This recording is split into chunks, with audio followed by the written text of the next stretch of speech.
It's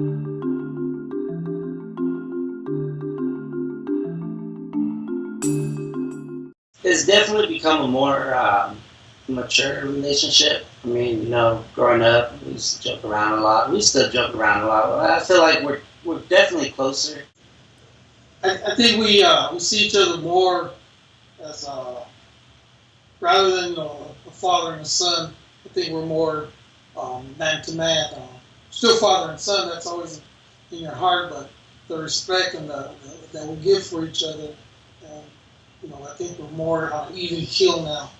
And even sometimes I'll come to him for an answer on something, and I think it's cool because it's not the teaching process is over now. It's enjoying experiencing the person you raised.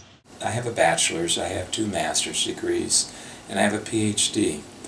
And I can remember going through school, and my parents didn't know what those degrees were. And I used to tell my mother, when she'd say, "Richard, aren't you ever going to finish?" And I would say, "Getting degrees, Mom, is like having potato salad at a picnic.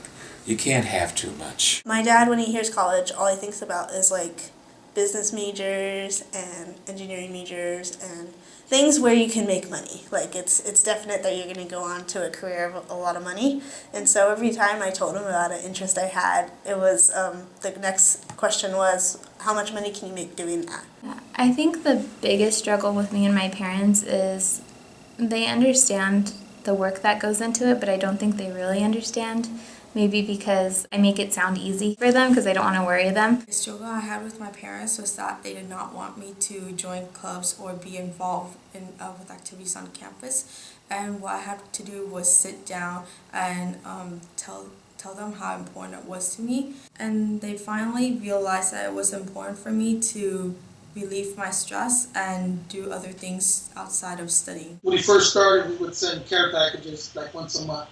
Well, there wasn't much, but just so he knew that home was still here and we were still, sitting there rooting for him, and he's got our support. So I think just that little things that let them know home is still here. We're not just happy we turned your room into a sauna or something. We're still here and watching. So My dad played a real strong role. He taught me how to turn negative things into a motivation to reach a positive. And there's times too where I was down and I didn't understand something and school wasn't for me, or when I didn't really want to go to class and he's leaving to work and I'm still sleeping in, and it's like you gotta get up. Like going to school, working, and then at the time too when I was attending junior college I was playing football, so it was a lot on me and school was catching the worst of it. And he noticed that and he told me, you know what? You don't need to work. If you're going to play football, but you don't need to work, and he took on the extra load. And it's a little bit eye-opening, as an adult now, when I look back and I see the sacrifices that all of my family has made. When everything felt wrong, my mom was just there supporting me, and she said, Mija, you have to get back up. The world does not stop spinning for you.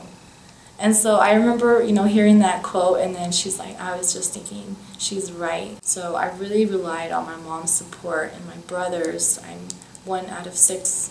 So I relied on my brothers and my sister to just keep me going because they were looking up to me and they're like, if you can do this, then we can too.